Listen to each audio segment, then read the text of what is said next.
Olá, amores, tudo bem com vocês? Então, beleza. Adriana Paiva, professora de arte do Colégio Curso Aplicação, falando com vocês mais uma vez. E hoje nós vamos falar sobre patrimônio material e imaterial do nosso país. Patrimônio é o quê? Patrimônio vai ser toda a produção de formas de você criar, fazer, viver, né, enquanto povo e que possui elementos em comum.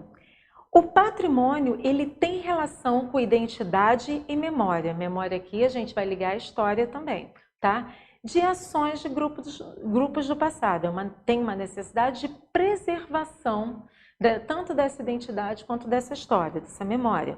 Representa a totalidade de uma população, tá? Incluindo a pluralidade de ideias. E em torno de mais ou menos de 1960 e um pouquinho, se não me engano, 67, o nosso patrimônio, o IPHAN incorporou também ao nosso patrimônio a pluralidade da produção indígena e negra.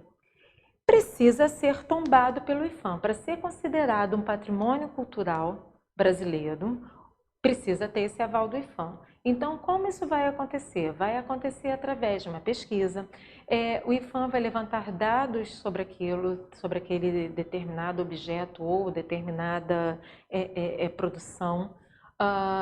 Vai perceber, né? vai levantar qual é a relevância daquilo para aquele grupo cultural, qual é a relação daquele objeto ou daquele fazer, né? Que relação ele tem com a identidade, com a memória daquele grupo social para a posteridade. Tudo aquilo que... uma coisinha que eu esqueci de falar. Depois que o IPHAN faz todo esse levantamento e vê que, de fato, ele é um patrimônio cultural e artístico, histórico a ser preservado, vai para o livro de tombo. Por isso que a gente diz que é um bem tombado pelo IPHAN, por estar nesse livro de tombo. Ele precisa, né, isso que é patrimoniado pelo IPHAN precisa estar protegido por leis federais, estaduais e municipais. E ele pode ser classificado em material e imaterial. Nós vamos ver agora. Patrimônio material, seguindo o Decreto-Lei nº 25, de 1937, vai ser todo o conjunto de bens culturais móveis e imóveis existentes no país, cuja preservação é de interesse público, tá? Porque é um registro e tem um valor para esse grupo social. Então, o material é aquilo que eu pego. Por exemplo, o cocar indígena que eu falei na outra videoaula, ele é um bem material. Aqueles 4 exemplos que eu mostrei, a Igreja de Ouro Preto, a Mona Lisa, o quadro Guernica de Pablo Picasso e, fugiu agora da memória a última imagem, são 4 exemplos de bens materiais. Então, é algo que é uma matéria, ele existe, ele é um objeto, está ali, você toca, certo?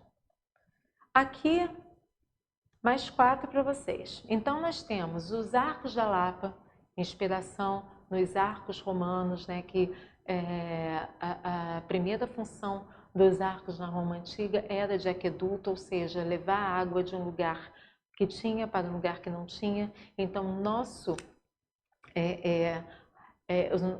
aqueduto dos Arcos da Lapa, ele levava a água do Rio Carioca para o bairro de Santa Teresa, né? Onde hoje nós estamos vendo esse asfalto, era a Lagoa do Boqueirão, onde as lavadeiras lavavam a roupa das suas sinhás, mais tarde das suas patroas.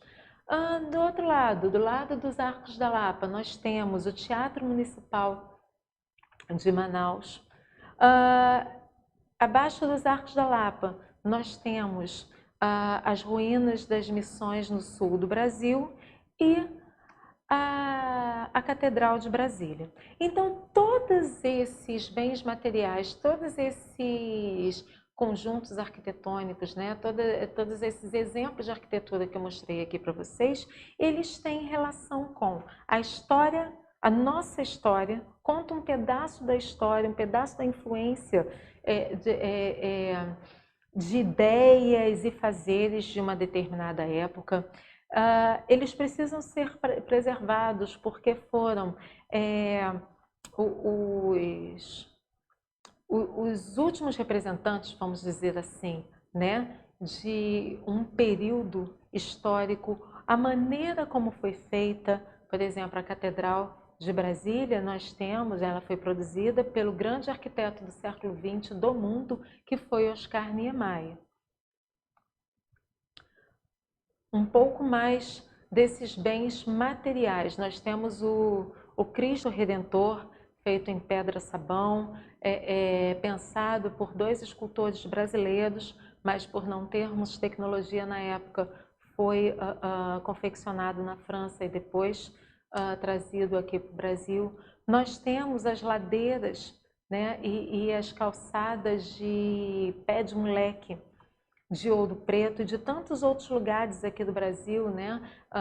Você tem o Pelourinho, você tem Paraty, aqui no Rio de Janeiro, também com essas calçadas, também com esses prédios, né? Esses sobrados que, na sua estrutura, né? Representa ainda a estrutura do Brasil colônia.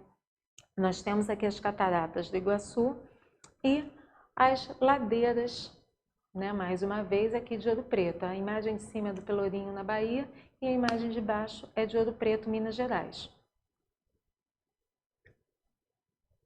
Nós temos também patrimônios em outras esferas que não só de arquitetura, não só de pintura, não só de escultura, como, por exemplo, os nossos patrimônios culinários. Nós temos o queijo de Minas, não é qualquer queijo que é patrimoniado, tá? É um queijo artesanal, feito de uma maneira que nos remete às primeiras produções de queijo aqui do Brasil. Nós temos a cachaça e nós temos o pão de queijo. Aqui nós temos as bonecas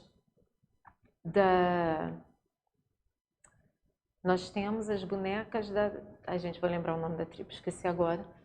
Nós temos as bonecas do povo Carajá. Nós temos a literatura de cordel, que nos remete a uma época, né? A gente já viu quando estudamos xilogravura, né? Que foi importante como meio de comunicação. Nós temos as rendas trazidas pelos portugueses, os nossos indígenas também tinham seus trançados, né? Os negros também tinham seus trançados, e quando a gente vai para o Nordeste, por exemplo, você tem várias produções de renda, você tem a renda de bilbo, você tem a renda filé, e um instrumento produzido aqui no Brasil chamado viola de coxo, que em nenhum outro lugar do mundo tem, ela é 100% brasileira. Agora nós vamos falar do patrimônio imaterial. Se é assim, de um jeito bem fácil para vocês entenderem, o patrimônio material é aquilo que eu posso tocar, que eu posso pegar, o imaterial vai ser todas as produções de modos e fazeres que já estão enraizados no povo. Então, que produções, que modos e que fazeres são esses? Podem ser celebrações, seus rituais, suas festas, que vão marcar as suas vivências de trabalho, de religiosidade ou de diversão, né, de entretenimento da vida social.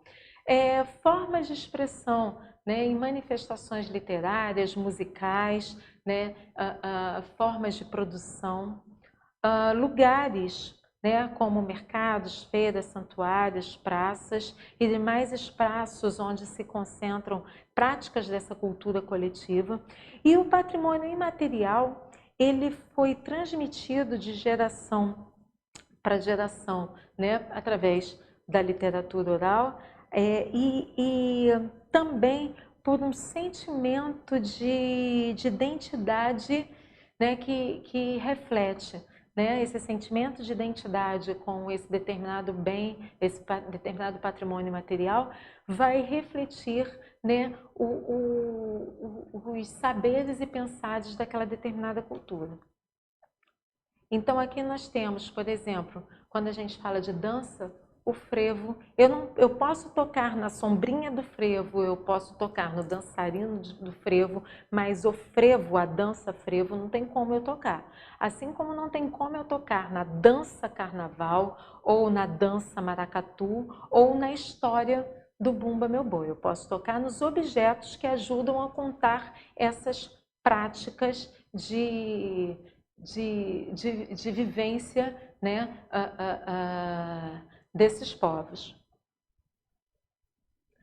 Aqui eu coloquei o acarajé. O acarajé ele é tombado como um bem material, mas a sua forma de produção é tombada como um bem imaterial. Então, se você quer as receitas de acarajé, só existe uma receita que é a tradicional, trazidas pelas baianas que vieram da África, né, aqui para o Brasil. Então, essa receita ela é tombada pelo patrimônio artístico e cultural. Da mesma maneira que, como na outra imagem eu mostrei o queijo, o objeto queijo, sim, ele é um patrimônio material, mas a maneira de fazer, de produzir aquele tipo de queijo é patrimônio imaterial. O nosso samba, né? A música samba, você não pode tocar na música samba. Você pode tocar no sambista, você pode tocar no confete, você pode tocar nos instrumentos, mas a música samba não tem como, a dança samba não tem como. Então a música e a dança do samba são patrimônios imateriais. Da mesma maneira que a capoeira, né? O jeito de jogar a capoeira, a criação da capoeira que nasceu no Brasil a partir, né, de movimentos de música e danças africanas. A capoeira ela nasce dentro das nossas senzalas, foi uma maneira que os negros escravizados acharam, né, de poder lutar para poder fugir para os quilombos. Então eles precisavam treinar essa luta de uma maneira que não ficasse tão evidente que era uma luta. Então eles misturaram a música e a dança, né? E também a capoeira tem um sentido religioso muito forte, né? Ela surge também como uma prática religiosa. A capoeira ela tem duas vertentes, né? Que também são tombadas, que é a capoeira de Angola, que é uma capoeira que nasceu nas senzalas. Os movimentos eles são mais rasteiros, mais baixos, né? De ataque e de defesa. E as músicas falam muito de lamentos, né? De você deixar a sua origem, né? Deixar o seu povo num continente e vir para ser escravizado em um outro continente. E você tem a capoeira regional, né? Que essa capoeira regional ela incorpora práticas de artes marciais e são músicas mais alegres, né? Que falam mais do cotidiano, mais do dia a dia, mais